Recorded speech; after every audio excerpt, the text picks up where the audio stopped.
Entonces, buenas noches para todos los participantes de este segundo ciclo de Neurología y Neurocirugía. Me presento, mi nombre es Sergio Núñez, soy el actual presidente de la Sociedad Científica Estudiante de Medicina de la Universidad Internacional de las Américas. Estamos en presencia del doctor Adolfo Brites. Él es médico cirujano egresado de la Universidad del Pacífico, especialista en neurocirugía del Hospital Central del IPS en Asunción, Paraguay. Es staff de neurocirugía del Hospital Central del IPS, coordinador, coordinador del área de neuroradiología intervencionista del Hospital Central del IPS, neurocirujano de staff del Hospital de Trauma Manuel Gianni, ENERI, equipo de neurocirugía endovascular, radiología intervencionista y de la Clínica Sagrada de Familia de Buenos Aires, Argentina. Entonces, el doctor estará colaborándonos en el tema de neuroimagen en la enfermedad cerebrovascular. Un placer, como siempre, para todos contar con su presencia. Y doctor, un placer también contar con tu presencia y espero que se le agrade a todos. Muchas gracias por tu amable presentación. En esta noche quería traerles algo que les sirva a todos ustedes como estudiantes, algo muy útil en la práctica clínica diaria. La patología vascular cerebral es una de las causas, una de las primeras causas de mortalidad a nivel del mundo y una de las primeras a nivel del mundo en generar secuelas y una discapacidad importante en el ser humano. Entonces, esto es muy relevante, algo que van a ver prácticamente todos los días en su práctica habitual. Entonces, esto me pareció muy importante para ustedes. Entonces, como enfermedad cerebrovascular, vamos a estar tocando tanto la enfermedad isquémica como hemorrágica.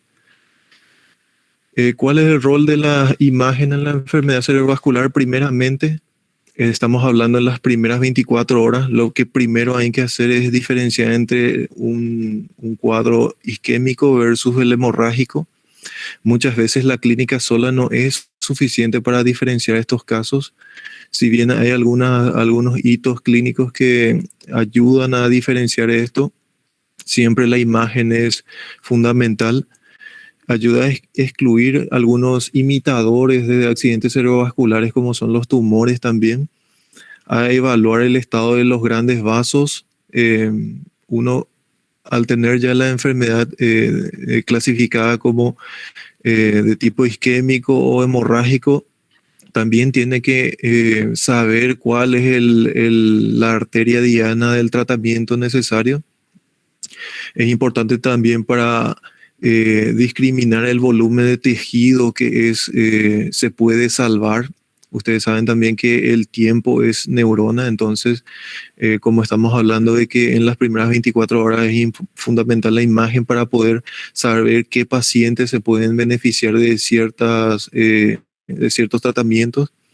Entonces, cumple un rol muy importante la imagen en la enfermedad cerebrovascular.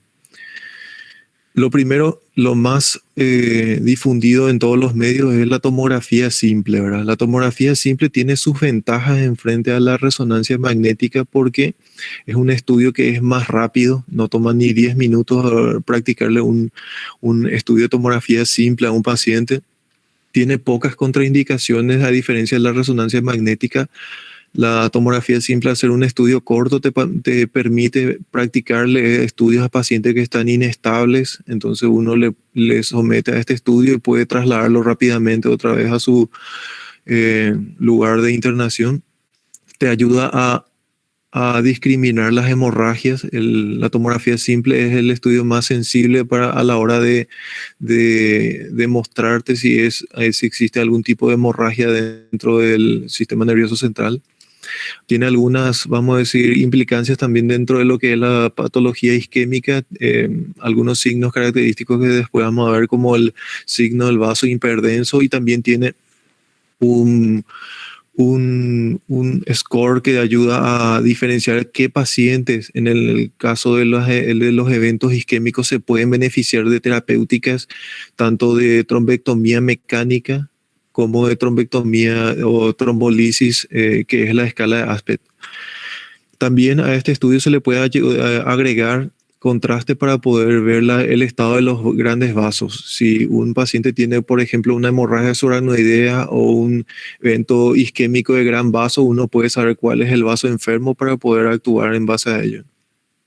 También existen nuevas modalidades como la tomografía de perfusión que ayuda a discriminar este parénquima cerebral que está que es recuperable bajo ciertos tratamientos como la trombectomía mecánica. Esas son las grandes ventajas de la tomografía simple. Básicamente es un estudio que se encuentra en cualquier centro. Es un estudio rápido y es un estudio que tiene pocas contraindicaciones, como la resonancia magnética también no se puede realizar en pacientes que tienen algún tipo de prótesis metálica. En cambio, la resonancia magnética es un estudio que tiene una alta sensibilidad para los casos isquémicos. La tomografía simple tiene la desventaja de que en las primeras, vamos a decir, 3 horas o a 6 horas no se puede ver absolutamente nada en los casos de isquemia. La resonancia magnética ya es sensible en la ponderada en difusión, ya es sensible para los primeros cambios de las células que están sufriendo de infarto. A los primeros 3 minutos muchas veces ya pueden ser detectadas. También detecta de manera confiable hemorragias con secuencias de T2 ecogradiente, pero como ya dijimos, la tomografía en ese caso es a veces superior. Tiene algunas contraindicaciones, como ya estuvimos diciendo, para pacientes que tienen algún tipo de prótesis metálica o algún tipo de herida de arma de fuego, algún proyectil en alguna cavidad libre que pueda ser desplazado por la tecnología que usa. Como ustedes ya saben, la resonancia magnética pues se vale a través de la onda magnética para generar sus imágenes, y la tomografía usa la radiación. Entonces ese es el inconveniente que tiene a la hora de ser sometido a algún paciente que tiene algún tipo de elemento extraño metálico en el organismo. También la disponibilidad y el tiempo. No son muchos los centros que cuentan con este tipo de tecnología, generalmente son hospitales de cuarto nivel, o también la posibilidad de realizarla a un paciente con todas las secuencias posibles, a veces tarda 1 hora o un poco más. Entonces pacientes que están intubados o están hemodinámicamente inestables, a veces es un poco complicado someterla a este tipo de estudio. También existen otras modalidades. Como ya dijimos antes, la resonancia magnética y la tomografía simple son estudios no invasivos, ¿verdad? Pero cuando uno ya está seguro de que existe algún tipo de lesión vascular intracraneal, existe también otro tipo de estudio que es invasivo, que es la angiografía por catéter, ¿verdad? Como se ve en la imagen, lo que se hace es una punción en alguna arteria, muchas veces la arteria femoral o la arteria radial. A veces también existen procedimientos transvenosos que lo que hacen es una puerta de entrada para poder introducir diferentes tipos de catéteres para hacer diagnóstico y también tratamiento algunas veces, ¿verdad? Es el gold estándar para el diagnóstico de aneurismas cerebrales y la evaluación de malformaciones arteriovenosas cerebrales. También ayuda a evaluar lesiones de grandes vasos para pacientes que son candidatos a trombectomía mecánica. Como saben, entonces es un estudio que puede ser diagnóstico y terapéutico. Esa es su ventaja. Las imágenes neurovasculares deben ser evaluadas. Estas son las 3 modalidades que te dan detalles anatómicos de los vasos sanguíneos cerebrales. Esta imagen que se ve en esta parte es la arteriografía, que usa la tecnología de radiación y sustracción digital.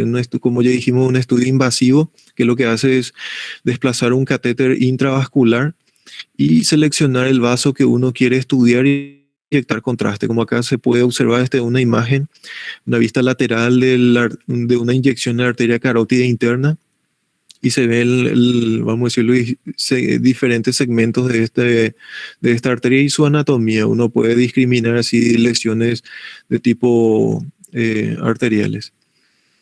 Tienen que saber también que la resonancia magnética es un estudio dinámico. Uno ve al momento de que inyecta, ve la fase arterial, parenquimatosa y última la secuencia venosa. O sea, siempre tiene puede diferenciar esos 3 compartimientos y puede seleccionar el vaso que quiere ver, y la computadora elimina el elemento óseo para poder discriminar bien el elemento vascular.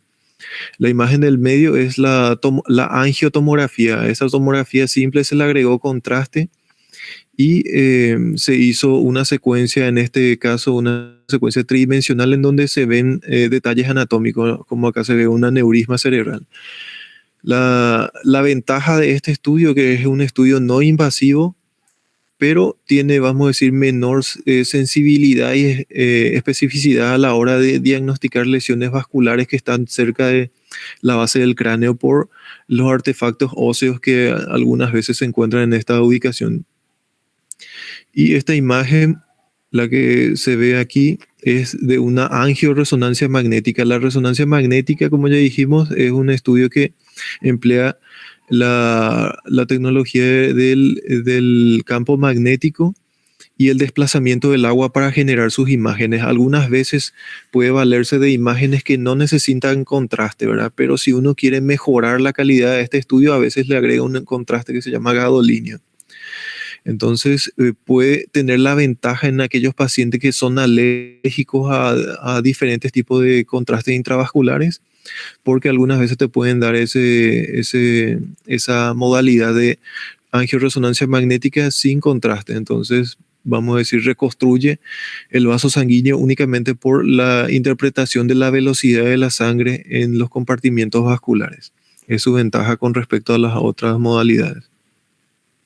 Existen también lo que se llaman imágenes avanzadas, que tanto la resonancia magnética como la tomografía computada se valen de un estudio dinámico en el que existe una inyección de contraste en el torrente sanguíneo y se estudia la velocidad con la que ese contraste atraviesa el compartimiento arterial, parenquimatoso y venoso, y a través de eso se hacen diferentes interpretaciones con respecto al flujo sanguíneo cerebral, el volumen de tránsito medio y el volumen sanguíneo cerebral, básicamente más para estudios de perfusión cerebral, como vamos a ver más adelante. Lo mismo hace la resonancia magnética, pero la resonancia magnética tiene la ventaja de también poder hacer estudios del parénquima en sí, parénquima que a los 3 minutos de ocurrir un evento obstructivo de algún vaso, las células empiezan a fallar, las neuronas, por mecanismo de disminución de las bombas de sodio-potasio, por disminución del aporte eléctrico, empiezan a retener sodio, entonces las bombas de sodio-potasio se detienen, entonces en esas células la difusión del agua no se produce correctamente, entonces eso es lo que la resonancia magnética puede interpretar como vamos a decir, las lesiones más precoces en un caso isquémico. Acá ya vamos a empezar a ver imágenes, ejemplos para que ustedes puedan, vamos a decir, entender lo que le estaba explicando anteriormente. Estos son ejemplos de diferentes tipos de patrones de sangrados que la tomografía simple te puede revelar. En este caso, en la imagen más grande, esta flecha está marcando esta área de hiperdensidad. Cuando se habla de tomografía simple, se habla de densidades. Entonces se ve aquí una hiperdensidad en los surcos del parénquima cerebral. Este patrón que pueden ver aquí, que es esto es sangre, ¿verdad? Lo que en la tomografía simple se ve como hiperdenso es hueso, y en este caso es sangre, ¿verdad? Es sangre en la superficie del parénquima cerebral. A esto nosotros le llamamos un patrón de hemorragia subaracnoidea, ¿verdad? Y cuando tiene este patrón que es, vamos a decir, extenso y llega hasta las cisuras más profundas, generalmente es un patrón aneurismático. Cuando es la causa más frecuente de la hemorragia subaracnoidea, sabemos que es el trauma, ¿verdad? Pero muchas veces eso se reserva a pequeñas extensiones y superficiales, ¿verdad? Entonces esto sería un patrón aneurismático de hemorragia subaracnoidea. Existe una clasificación tomográfica de la gravedad de este sangrado, ¿verdad? Que para que ustedes sepan, es la escala de Fisher, que es la que es un predictor de gravedad de la enfermedad. Existen 4 grados, eso es lo que ustedes tienen que saber. Después, otro patrón de sangrado es la hemorragia intraparenquimatosa. como pueden ver, diferenciar de en esta no está en el surco, en este caso está dentro de lo que es el parénquima cerebral. Esto se da por una ruptura muchas veces de pequeños vasos por el cizallamiento de la presión arterial sostenida elevada en los pacientes. Y la forma más frecuente es la hemorragia putaminal. Acá se ve, en este caso, tenés sangre dentro de lo que es el tálamo. Se ve también que existe una pequeña extravasación de esa sangre dentro de lo que es el sistema ventricular. O sea, esto es una hemorragia intraparenquimatosa con un volcado ventricular. La causa de estas dos entidades es distinta. Aquí tenemos otro ejemplo de un área de hiperdensidad, pero en este caso está fuera del parénquima y fuera de lo que es la dura madre. En este caso, eso desplaza el parénquima cerebral. O sea, en este caso, la lesión es compresiva y no destructiva, como en este caso que vimos antes, que dentro del parénquima cerebral. Entonces, en este paciente, esto sería un patrón de bicóncavo. Eso sería correspondiente a un hematoma epidural. Esto sabemos que está fuera de lo que es la dura madre, y cuando uno realiza el drenaje de esta lesión, muchas veces, si se hace a tiempo, el parénquima cerebral no sufre lesiones. A diferencia de lo que vemos aquí abajo, esto sería un hematoma subdural. El hematoma subdural tiene tres patrones conocidos, ¿verdad? En este caso, en el hematoma subdural agudo, porque es cuando uno ve la sangre, como en este caso hiperdenso, es por la sangre coagulada. Cuando la sangre aún no está coagulada, como en este caso el hematoma epidural, este pequeño centro que tiene acá probablemente es sangre no coagulada, por eso no brilla como el resto. Pero volviendo al hematoma subdural, esta sangre, cuando es sangre sólida coagulada reciente, a esto se le llama hematoma subdural agudo.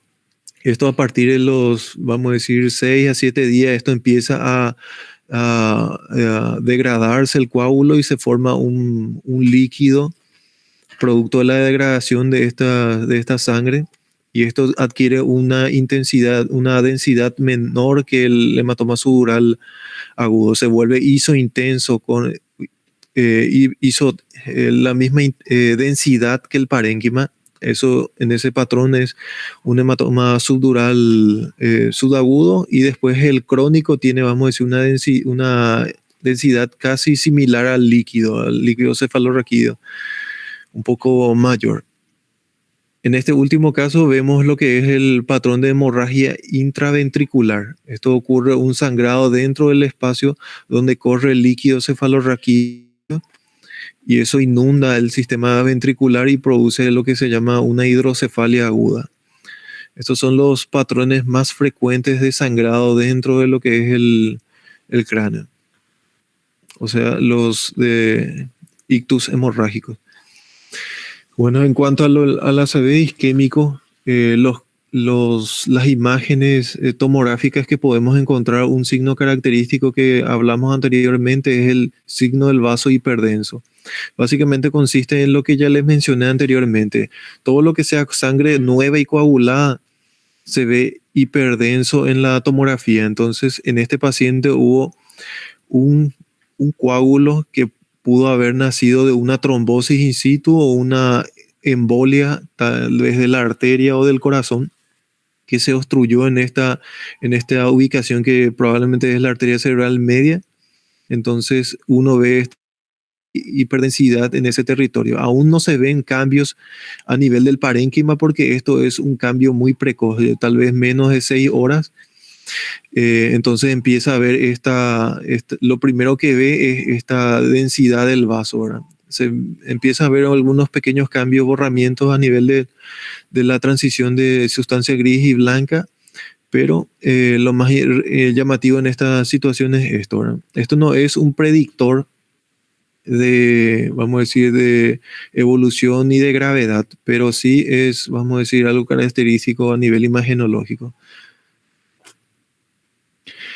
Los cambios tempranos a nivel del parénquima cerebral, como ya dijimos anteriormente, estos cambios no son muy precoces a diferencia de lo que es la resonancia magnética. Los primeros cambios muchas veces se ven a las primeras 6 horas y se trata básicamente en esta, en esta ubicación pueden ver que se ve mejor una transición entre lo que es la sustancia gris y la sustancia blanca.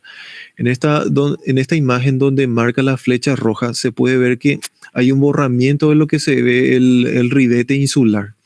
Esa parte es, vamos a decir, si es el mismo paciente que vimos anteriormente, tenía obstruida la arteria cerebral media, esto ya son ya por lo menos 6 horas desde que inició el evento, y ya empieza a haber esta parte, una región del parénquima cerebral que está, vamos a decir, infartando. Entonces, la mejor manera de detectar este tipo este tipo de cambios precoces es cambiar la densidad de la tomografía. Uno tiene que jugar con la imagen cuando uno busca esto principalmente. Tiene que buscar a cambiar la ventana ósea y desplazarlo para que se vea mejor la diferenciación de sustancia gris y blanca para buscar este borramiento que les mencioné.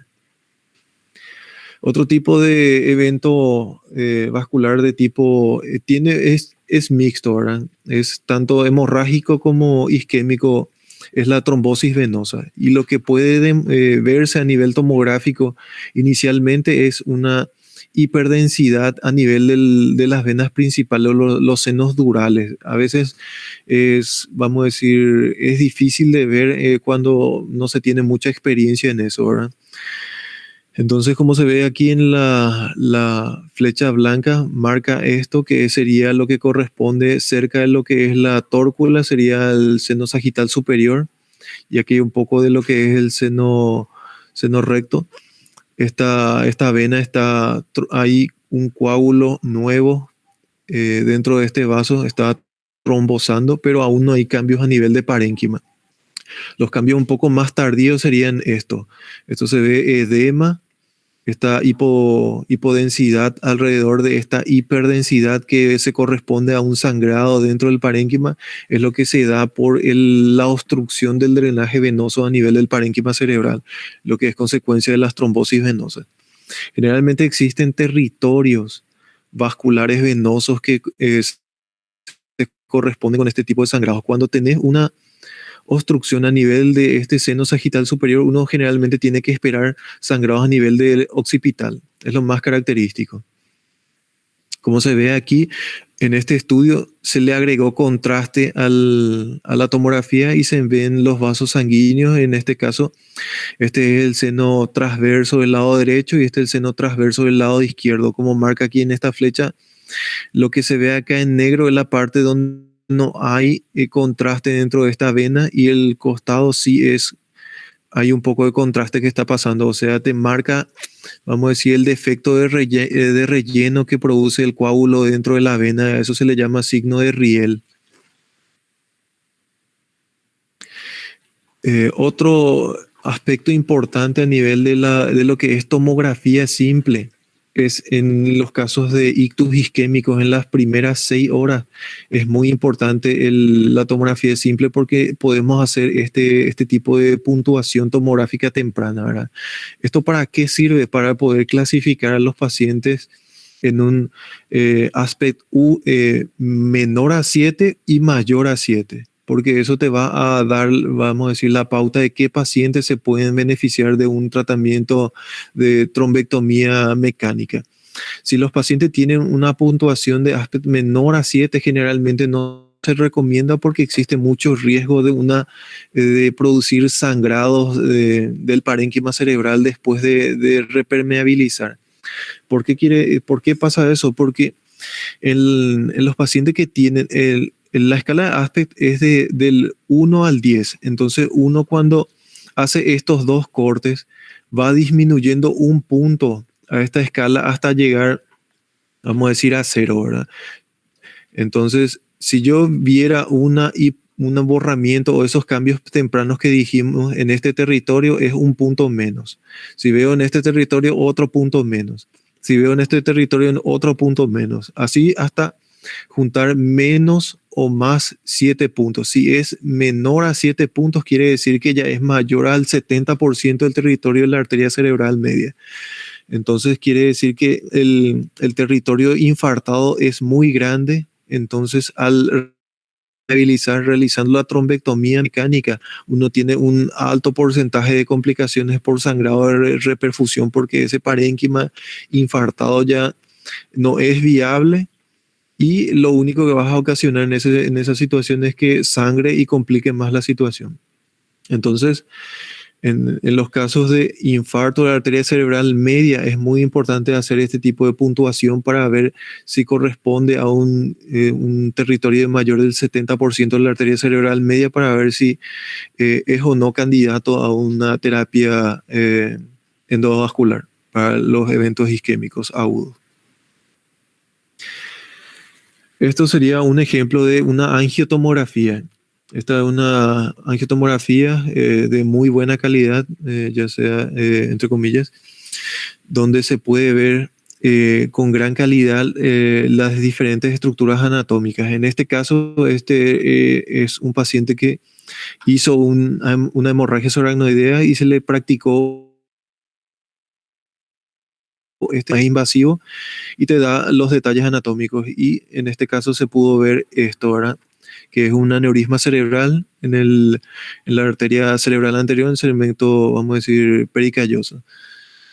Entonces, es un estudio que te da gran calidad de imagen de los vasos sanguíneos del cerebro para planificar el tratamiento que uno necesita. Si trasladáramos esta angiotac en el paciente anterior del ictus, probablemente íbamos a ver un signo de stop a este nivel. La arteria cerebral media no iba a llenar lo que sería después de esto. Entonces, este paciente iba a ser candidato si tuviera una escala de ASPET menor a 7 y viéramos esta angiotac y constatáramos en la obstrucción de la arteria cerebral media, este paciente es candidato a ese tratamiento para poder destapar esta arteria para que no infarte ese territorio cerebral. También existe la modalidad de tomografía por perfusión. Como ya les adelanté antes, esto se vale de una tecnología de el tiempo que tarda el contraste en pasar el tiempo arterial, parenquimatoso y venoso a través del sistema nervioso central, analizarlo en una computadora y eso te da información de 3 cosas. Uno es el volumen del parénquima cerebral perfundido. Otro, el flujo sanguíneo cerebral. Esto evalúa las colaterales. Muchas veces los pacientes, a pesar de tener una obstrucción, ya sea de la carótida interna, pueden tener todavía parénquima perfundido, pero no infartado gracias a las colaterales que existen por el polígono de Willis. El polígono de Willis es vamos a decir, una conexión entre los sistemas de circulación anterior y posterior que, vamos a decir, en el 18% de las personas son completas. Muchas veces no son completas como se ve en esta paciente. Esta tiene una cerebral anterior del lado derecho hipoplásica, ¿verdad? Probablemente no está bien, no tiene una comunicación completa con la cerebral anterior del lado izquierdo, que tiene básicamente una configuración de tipo ácidos, ¿verdad? Entonces, en este caso, como se puede ver aquí, las comunicantes posteriores no se observan en esta paciente, ¿verdad? Entonces, si esta paciente vamos a decir, se le ocluye la arteria carótida de este lado, probablemente no va a tener ningún tipo colateral, tanto de circulación posterior como de circulación anterior, que pueda suplir ese flujo. Entonces este paciente no va a tolerar mucho tiempo el parénquima hipoperfundido.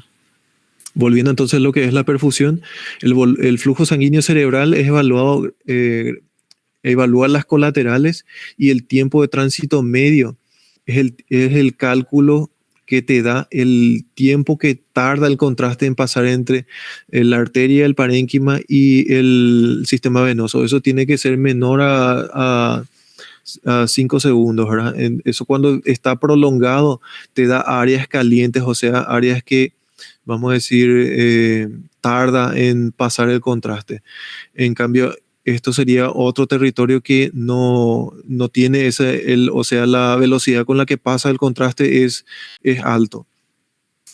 Y en este caso muestra que el flujo sanguíneo cerebral está disminuido, pero en la imagen no es cero, ¿verdad? ¿Por qué? Porque probablemente tiene un poco de colaterales. Y el volumen sanguíneo cerebral es el que te marca cuál es el parénquima que ya infartó. Como se ve en esta parte, el centro es lo que está básicamente infartado, pero hay mucho parénquima cerebral que puede ser rescatado, como se puede ver en esta imagen.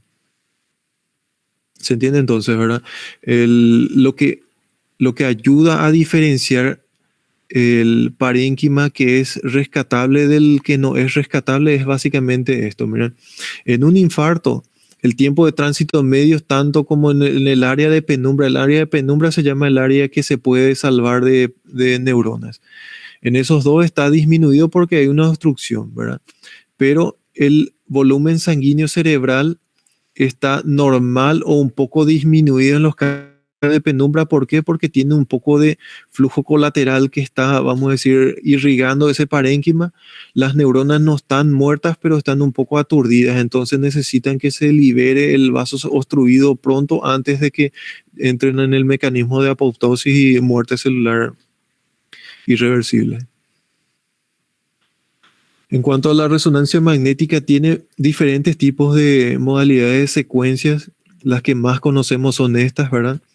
Si bien estas también son un poco, vamos a decir, tardan un poco en mostrar el área de infarto y no son muy buenas a la hora de mostrar sangrado. Existen otras secuencias que, vamos a decir, son más susceptibles de mostrar esto. La sangre, vamos a decir, en estado agudo, la secuencia que ayuda más a verla es la secuencia de T1, ¿verdad? Es una secuencia muy parecida a la tomografía simple, ¿verdad? O sea que lo que nosotros en T1 lleguemos a ver como hiperintenso, perdón, sería correspondiente a sangre, ¿verdad? En la secuencia de T2 te puede mostrar líquido también que es más brillante. Entonces, por eso la secuencia que es más parecida a la tomografía es esta, ¿verdad? Pero existe otra secuencia que es mucho más sensible otra vez que la secuencia T1 para ver sangre. Es la secuencia T2 ecogradiente o la secuencia que muchas veces le llaman secuencia EMO. Acá tenemos un ejemplo de eso. Esto sería en la imagen A, es la tomografía simple, ¿verdad? Un sangrado. Entonces, en la secuencia de T2, inicialmente cuando es hiperagudo, cuando aún no está coagulada la sangre, a veces no muestra todavía hiperintenso, ¿verdad? Tiene que ser, vamos a decir, en la fase un poco más tardía empieza a brillar más la sangre en T2. En T2 se ve más lo que es el edema perilesional que en la sangre en sí. Esta sería la secuencia de Flyer, que también muestra más edema, y esta es la secuencia de difusión. La difusión, como ya explicamos anteriormente, se basa mucho su fundamento en lo que es la difusión del agua a través de lo que es el intersticio y dentro de las células.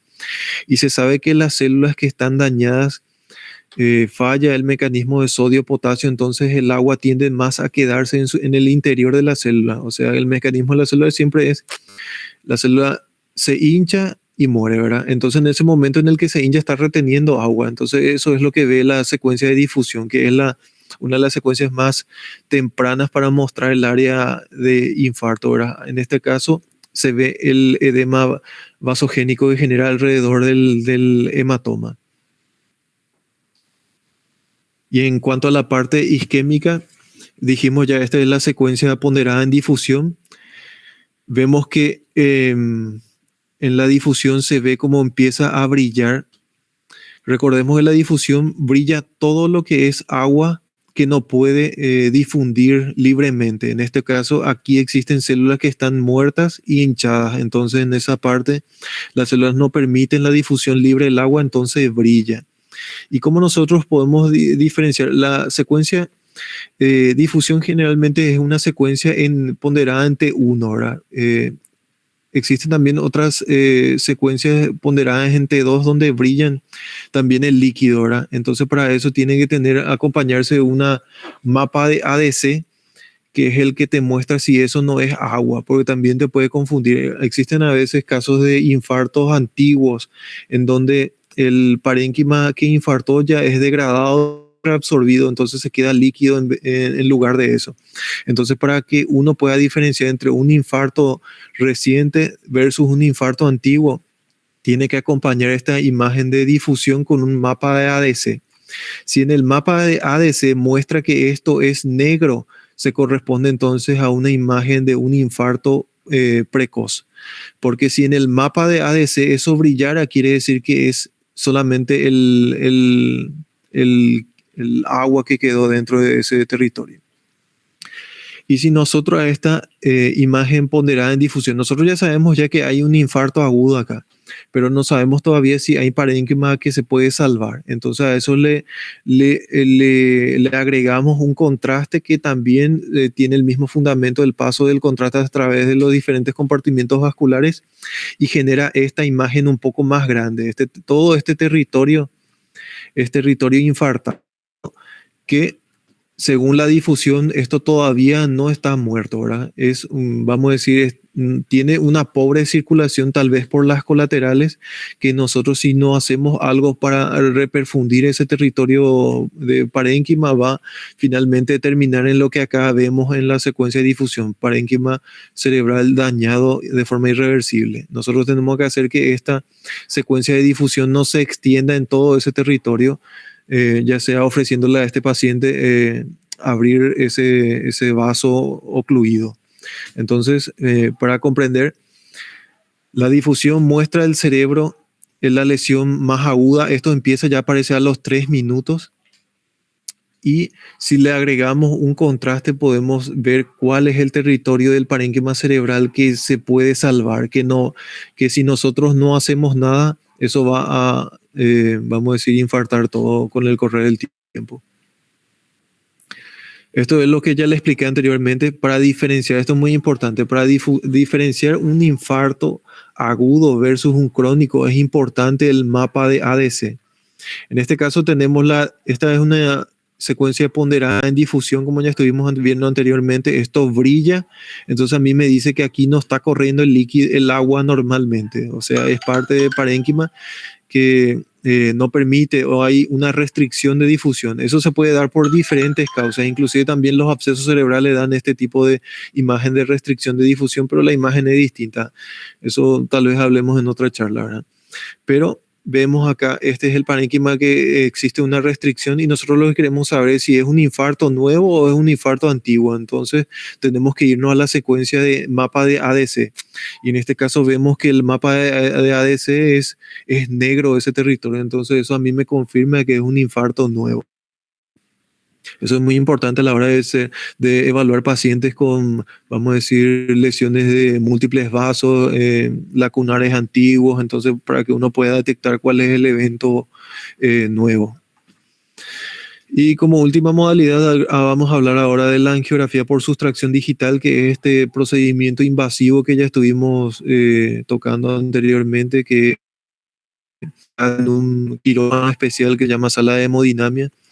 Es invasivo porque se hace una punción ya sea en la arteria radial o en la arteria femoral para ingresar un catéter, y eso vamos a decir, gracias a la tecnología de la radioscopía puede uno ir controlando ese catéter hasta llegar al vaso diana e inyectar contraste para evaluar la anatomía, ¿verdad?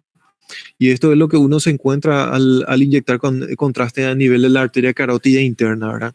Siempre uno tiene imágenes en 2D, también puede ser realizado imagen en 3D con tecnología de rotación, ¿verdad? Pero eso sería la misma tecnología, depende mucho nomás de cómo uno lo realiza, ¿verdad? Pero lo más difundido es en 2D.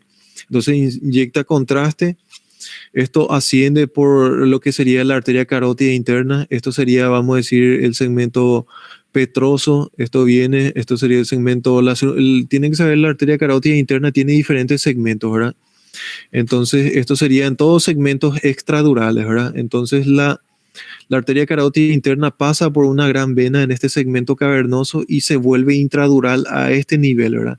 Entonces, lo que nosotros podamos ver a este nivel son, si encontramos dilataciones, imágenes así de dilataciones que se correspondan a aneurisma cerebral, probablemente sean la causa del sangrado, dependiendo mucho del patrón tomográfico que hayamos visto anteriormente, ¿verdad? Pero en esta imagen lo que yo quiero es rescatar la anatomía que es la anatomía que ustedes estudian, tienen que extrapolarla a estas imágenes, ¿verdad? Entonces ustedes saben que la arteria carótida interna se bifurca en dos vasos principales muchas veces, que es la arteria cerebral anterior, como pueden ver, esta sería una imagen en antero-posterior, ¿verdad? Esto sería la cabeza del paciente. Acá a esta altura estaría el ojo, a esta altura el otro ojo, ¿verdad? Entonces la imagen borra todo lo que no es vasos sanguíneos, porque esto del contraste va adentro del vaso sanguíneo y pintándolo, ¿verdad? Entonces esto sería la arteria cerebral anterior, esto sería el lóbulo frontal, esto sería más vamos a decir, lo que sería el parietal, el temporal, el territorio de la arteria cerebral media, que es esto, arteria cerebral media, tiene diferentes segmentos, ¿verdad? Pero lo que quiero que ahora se recuerden es que esta es la imagen de la arteria cerebral media, que tiene su bifurcación, dos ramas principales. Estos son sería lo que sería el segmento insular, esto sería el segmento opercular y esto ya sería el cortical. Nosotros le llamamos a esos segmentos M1, M2, M3 y M4, ¿verdad? Pero si recuerdan, según la estructura anatómica, ya me quedo conforme. Esta sería una imagen vista lateral. Siempre cuando uno practica una angiografía, siempre tiene que hacer todas las incidencias. Tiene que ser la anterior, la lateral y las ambas oblicuas para poder completar, porque muchas veces si uno no hace estas incidencias puede confundir. Si uno ve esta imagen acá oscura, alguien que no tiene mucha práctica puede decir, esto no es un aneurisma, y la verdad que no, porque solamente es una incidencia, si es solamente este segmento visto de anteroposterior y es por eso nomás que se ve un poco más oscuro, ¿verdad? Entonces, al hacer esta otra incidencia, uno puede hacer eso, vamos a decir, esa reconstrucción de esa imagen en la mente y darse cuenta que es el segmento donde se curva. Y lo mismo, ven acá este segmento acá, si uno no tiene mucha práctica puede decir que es un aneurisma, ¿verdad? Pero viendo esta imagen nos damos cuenta de que no existe ningún tipo de dilatación en ese segmento. Después otra imagen. Esto, como ya dije anteriormente, uno va seleccionando diferentes vasos sanguíneos. Generalmente se hacen de circulación anterior y circulación posterior. Esto sería la angiografía de circulación posterior. Estas serían las arterias vertebrales que suben y se unen para formar el tronco basilar, que es esto. Después esto se bifurca nuevamente para formar a las arterias cerebrales posteriores. Esto sería la irrigación de lo que sería el polo occipital del cerebro. De ambos lados, esto es una vista antero-posterior. Y todo lo que está por debajo sería irrigación de lo que sería infratentorial, el cerebelo y el tronco, ¿verdad? Esto ya dijimos, una imagen antero-posterior. Esto serían las arterias cerebelosa superior. Esto sería la arteria pica, o sea, la arteria cerebelosa posterior inferior. Esto podemos extrapolar todo lo que acabamos de decir, una vista lateral de la misma inyección. Esta sería la arteria vertebral. Esto sería el segmento B4. Acá es donde nace la arteria pica. Muchas veces esta arteria puede nacer intra o extradural dependiendo de las variantes anatómicas. Esto sería el cerebelo, todo lo que se ve en esta parte. Esta es la fase parenquimatosa. ¿Ves cómo es un poco más oscuro esta parte? Esto es porque el contraste entra ya en el parénquima cerebral. Entonces esto es fosa posterior cerebelo. Lo que está acá arriba, esto sería el tentorio. Por arriba sería ya el parénquima cerebral. Esto sería posterior, esto es anterior, esto es superior, esto es inferior, una vista lateral. Entonces vemos la arteria pica, después esto sería la arteria cerebral posterior, la arteria cerebelosa superior. Después esto sería la arteria coroidea posteromedial y posterolateral. Después vemos un poco de contraste que pasa acá. Esto sería la comunicante posterior que se conecta con la circulación anterior y va un poquito de sangre a lo que sería la circulación anterior. Ese es el polígono de Willis que estuvimos diciendo, que es parte de eso, es la arteria comunicante posterior que une esos dos sistemas vasculares. Esta otra imagen de una vista lateral de la inyección a nivel de la arteria carótida interna. Esto es para que, esta imagen puse para que puedan ver mejor los segmentos de la arteria carótida interna, ¿verdad? Esto sería, vamos a decir, el segmento petroso. Después esto se vuelve acá el segmento lacerum. Esto se vuelve, vamos a decir, el segmento cavernoso. Y a partir de esta estructura que se ve acá, esta es la arteria que irriga el ojo. Esta sería la arteria oftálmica. Como ven acá, esto sería la retina. Se ve un poco de contraste que inyecta a la retina. Muchas veces si hay oclusiones de esta arteria, se produce lo que se llama amaurosis fugaz en casos de enfermedades carotides. Después de eso, sería ya antes del segmento oftálmico existe un segmento que se llama C5, que es el clinoideo. Este es el segmento oftálmico y después existe, en este espécimen, por ejemplo, no tiene una arteria comunicante posterior, vamos a decir, muy desarrollada. Eso, como ya dijimos, algunas veces son variantes. Algunos tienen buena comunicante posterior, otros no. En este caso puntual parece que este paciente tiene una vasculitis. No sé si ustedes llegan a ver cómo estas arterias parecen como mordidas. Hay segmentos donde está un poco más ensanchada, después un poco más fina, ¿verdad? Eso muchas veces es en contexto de algo que se llama vasculitis, que algunas veces da HCA de tipo cortical también. Eso entre paréntesis. Esta es una imagen más de cerca de lo que acabo de mostrarles. Esta es la arteria oftálmica. Si esto es la arteria oftálmica, esto sería entonces anterior, esto es posterior, superior, inferior. Entonces esto sería, vamos a decir, si uno quitara la sustracción digital, podría haber a esta altura, a esa estructura anatómica que le llamamos clinoide, la clinoide anterior. Por aquí estaría la clinoide posterior. Y si esto es la clinoide posterior que habitaría esta ubicación, sería entonces la hipófisis. Entonces este es el brush que produce la arteria hipofisiaria. Entonces, esto es lo relevante en esta imagen. Sabemos entonces que la arteriografía es un estudio dinámico que tiene la fase arterial que ya vimos y esto sería la fase venosa. Eso es la venosa precoz. Esta es una venosa un poco más tardía que se ven más las venas corticales, ¿verdad? Entonces esta sería una vista anteroposterior.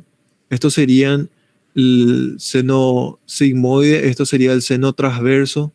Lo que aquí se ve es la tórcula donde confluyen los vasos venosos. Esto sería el seno sagital superior, donde reciben todas las fluencias venosas de lo que es la corteza cerebral. Estos son venas corticales. Estas serían venas un poco más las que están marcadas, serían las venas de drenaje profundo. Esta sería una vista lateral. Entonces vemos acá, este sería el seno sigmoide, esto sería el seno transverso, acá estaría la tórcula y acá sería el seno sagital superior, como acá vemos. Estos reciben las venas corticales. Esto sería el seno sagital inferior. Esta sería la vena de Galeno. Esto sería el seno recto, donde confluye las cerebrales internas, que es esta, y esta es la vena basal de Rosenthal. Esto sería la vena de la B que recibe superficie, vamos a decir, temporal. Y en esta imagen probablemente esta sería la vena de Trolar, que es otra estructura importante a nivel venoso. Esta sería una fase un poco más tardía. En esta parte ya el contraste está saliendo todo el parénquima cerebral y están en las venas corticales. Acá hay más detalle de las venas superficiales del cerebro que ya describimos, ¿verdad? Y nada, por mí eso es todo. Espero que hayan sacado muchas cosas de provecho en esta charla rápida y me parece muy importante lo que es neuroimagen en enfermedad cerebrovascular. Muchas gracias.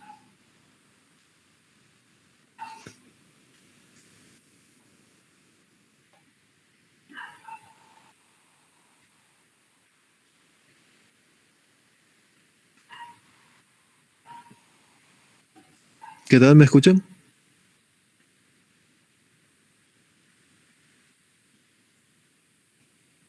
No sé si tienen alguna pregunta, algo no quedó claro, ya que me dijeron que soy el único expositor, entonces me parece que no sé si el presidente tiene algo que agregar o es el que va a dirigir las preguntas del auditorio.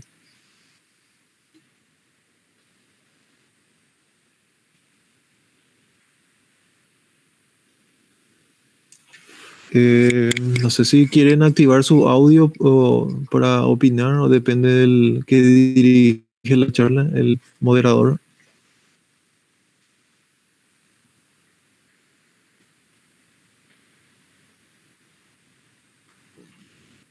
Bueno, voy a leer entonces el chat. A ver. ¿Algún tip para memorizar las venas del cerebro? Y básicamente todo el día estar viendo ya sea imágenes anatómicas, imágenes radiológicas de las venas y cuando algo te apasiona generalmente es fácil de aprender. Eh, Doctor, ¿de qué depende elegir entre radial y femoral para el procedimiento? Y eso depende mucho de qué quieres hacer, ¿verdad? Depende si es solamente un estudio diagnóstico y el paciente quieres que se vaya de alta en el mismo día, puedes hacerle por radial, ¿verdad? Porque a veces si la haces por femoral, el paciente tiene que estar encamado por lo menos, yo le suelo dejar a mi paciente por lo menos un día encamado antes de mandarle de alta.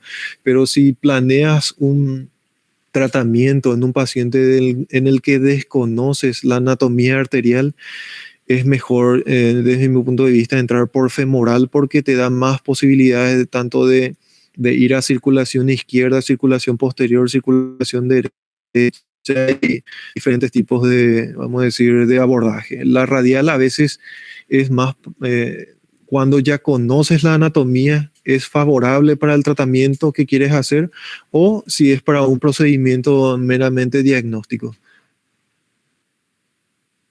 A ver, doctor, lo radial. Sí.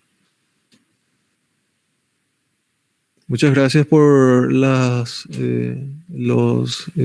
palabras tan amables que dan acerca de la preparación que hice de la charla para ustedes. Yo si aprendieron algo, estoy muy contento con eso.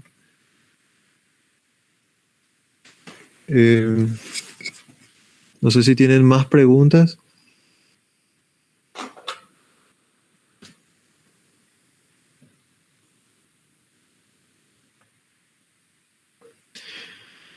Eh, una pregunta, no sé si yo no tengo retorno del audio de ustedes porque yo solamente veo lo que me escriben, no escucho nada. No sé si estoy con problemas de audio o algo por el estilo.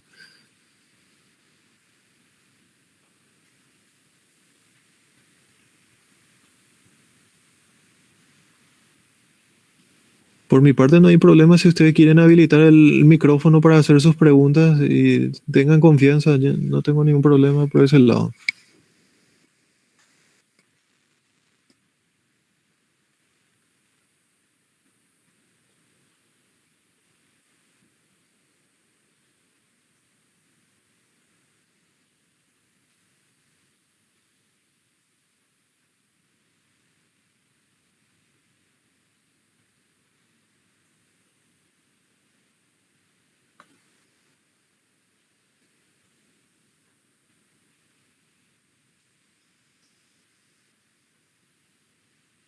¿Cuándo es la siguiente ponencia? Y depende mucho de lo que organicen en la sociedad. Yo estoy disponible para lo que ustedes quieran, ¿verdad? Si ustedes quieren pedir un tema específico, no tengo ningún problema. Generalmente los temas los realizo eh, pensando en qué puede ser lo más práctico y útil para ustedes. Pero si tienen algún tipo de tema que le gustaría tocar, yo no tengo ningún problema de presentarles. Me piden y la preparo con mucho gusto para ustedes.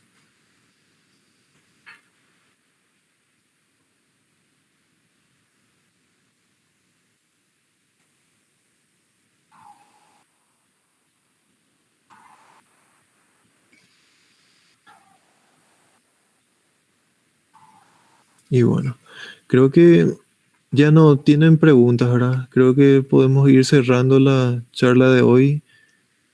Y por mi parte, estoy muy agradecido con ustedes por la invitación.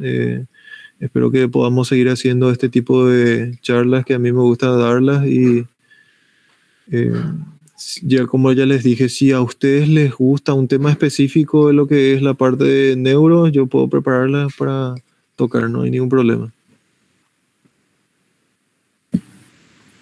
Excelente, doctor. Creo que quedó bastante claro. Te agradezco. Bueno, entiendo la verdad también que los chicos son un poco nuevos en estos temas. Es muy... A veces, por eso no quiero hacer un demasiado profundo. Quiero... No puedo solamente no estar listo para esto. Sí. Quisiera, por eso les digo, temas que a ustedes les gustaría tocar, algo que les parezca práctico.